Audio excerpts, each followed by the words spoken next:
So when somebody wants to work with me, they first have to send me their weight. So no matter who you are, I can go off numbers. They're gonna get the results that you want, right? So we start with someone that is like myself, 200 pounds. And first thing you want to find is your calories. So to get there, I multiply by either 10 or 20. Generally, someone that's very active, like in a construction job or a nursing job, where they're on their feet a lot, is going to be more towards this way.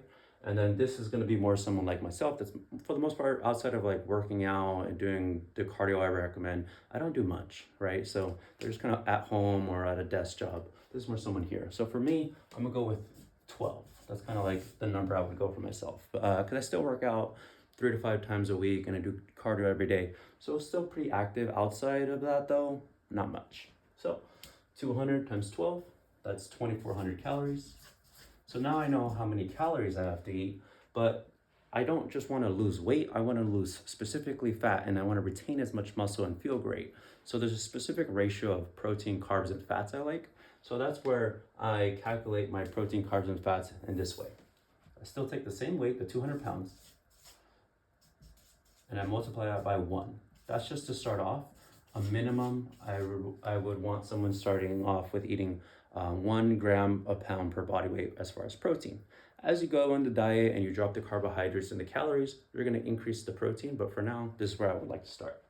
Now, the next thing is I want to make sure there's enough fats in the diet because the hormones in your body are directly correlated to the amount of fats that you're eating and the quality of fats. So like things like testosterone and estrogen are affected by how much fat in the diet. So that's why it's good to have generally around 20 to 30%.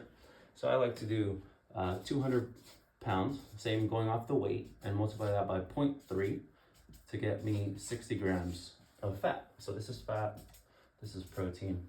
And these are just the grams. To get the actual calories, for every gram of protein is 4 calories. So 200 times 4 is 800 calories. And 60 times 9, because for every gram of fat, it's 9 grams, or 9 calories per gram. So 60 times 9 would be 540.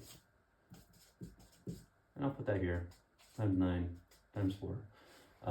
So the only thing we have left, right? So protein, fats, is carbohydrates. Everything you eat is going to come down to those 3 things. There's nothing else. There's either a protein, it's a carbohydrate, or a fat. So the last thing is carbs. And to get that, we still have to remember we have a total of 2,400 calories to play with. And here we have, let's see, 13 so far used up. So to make the math easy, from here to here, we're looking at about 1,000 calories left.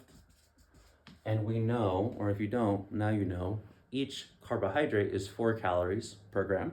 So we just divide that, make that easy, divide by 4, and that will be 250 grams of carbs, right? So now we have our whole diet. So we have our, on a 200-pound meal, we have them eating, to start off, 200 grams of protein, 250 grams of carbs, we'll put that here, and 60 grams of fat, right? Once you understand this concept, and that's why I always like putting things in numbers, because you can't really argue with numbers.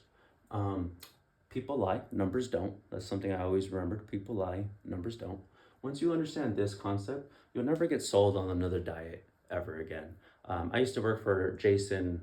He was my old boss at Max Muscle San Mateo, and he was very big on don't get sold, get educated.